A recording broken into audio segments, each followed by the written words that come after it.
నిన్న ఒక మాట అంటుండు రేవంత్ రెడ్డి, హిట్లర్ కు హైడ్రా అంటే బాగా ఇష్టం, అందుకే నేను హిట్లర్ను చూసి హైడ్రా పెట్టినా అంటుండు.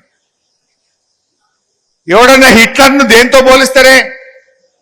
ఎవడన్నా ముఖ్యమంత్రి అంటోనికి బాగా ఫకర్ వస్తే, ముఖ్యమంత్రి అంటోనికి బాగా అహంకారం నెత్తికెక్కితే, అరే వీడు హిట్లర్ లెక్క తయారైందిరా అంటారు. అంతే కదా, ముఖ్యమంత్రి కళ్ళు నెత్తికెక్కితే, అధికారం మత్తులో కళ్ళు కనబడకుండా విర్రవీగితే, అరే వీడు హిట్లర్ లాగా తయారైందిరా భయ్ అంటారు. మరి రేవంత్ రెడ్డి ఏమంటుండు, నేనే హిట్లర్ నువ్వు అంటుండు, నేను హిట్లర్ను చూసి కాపీ కొట్టినా అంటుండు. మరి హిట్లర్కి ఏం గతి పెట్టిందో మీకు తెలుసు కదా. హిట్లరు నాడు పేద ప్రజలను ఊచకోత కోసిండు, పేదల బతుకులు ఆగం చేసిండు. అందుకే ప్రజలు తిరగబడితే హిట్లర్ లాస్ట్కు తన తుపాకీతో తానే కాల్చుకొని చనిపోయింది. ఇవాళ రేవంత్ రెడ్డి ఏం చేస్తుండు, ఆ హిట్లర్ పేదల బతుకులు ఊచకోతకు వస్తే ఈ నయా హిట్లర్ రేవంత్ రెడ్డి పేదల ఇండ్లు గులుస్తా ఉన్నాడు హైడ్రా పెట్టి, పేదల బతుకులు ఆగం చేస్తా ఉన్నాడు ఈ రేవంత్ రెడ్డి. అందుకే నీకు కూడా రేపు ఆ హిట్లర్ కు పట్టిన గతే పడుతుంది. తెలంగాణ ప్రజలు నిన్ను తరిమి తరిమి కొట్టేది రోజులు దగ్గరలో ఉన్నాయి. ఇలా అందుకే గుర్తు పెట్టుకోండి, మనకేం బాధ లేదు, మొట్టమొదలే అన్న భవిష్యత్తు మనదే అన్న.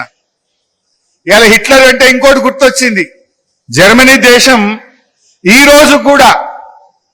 రోజు కూడా జర్మనీ దేశం ప్రజలకు క్షమాపణ చెప్తుంది.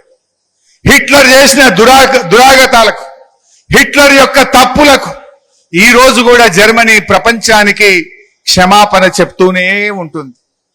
రేపు ఈ రేవంత్ రెడ్డి పాపాలకు, రేవంత్ రెడ్డి అవినీతి వల్ల రాబోయే రోజుల్లో కాంగ్రెస్ పార్టీ కూడా ఈ జాతికి, ఈ రాష్ట్ర ప్రజలకు క్షమాపణ చెప్తూనే ఉండాల్సి ఉంటుంది.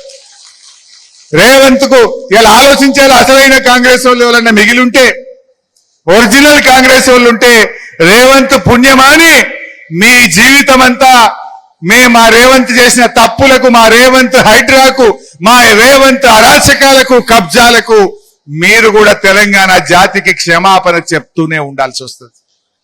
ఇవాళ రేపు తప్పదలకిగా అయిపోయింది కాంగ్రెస్ పని.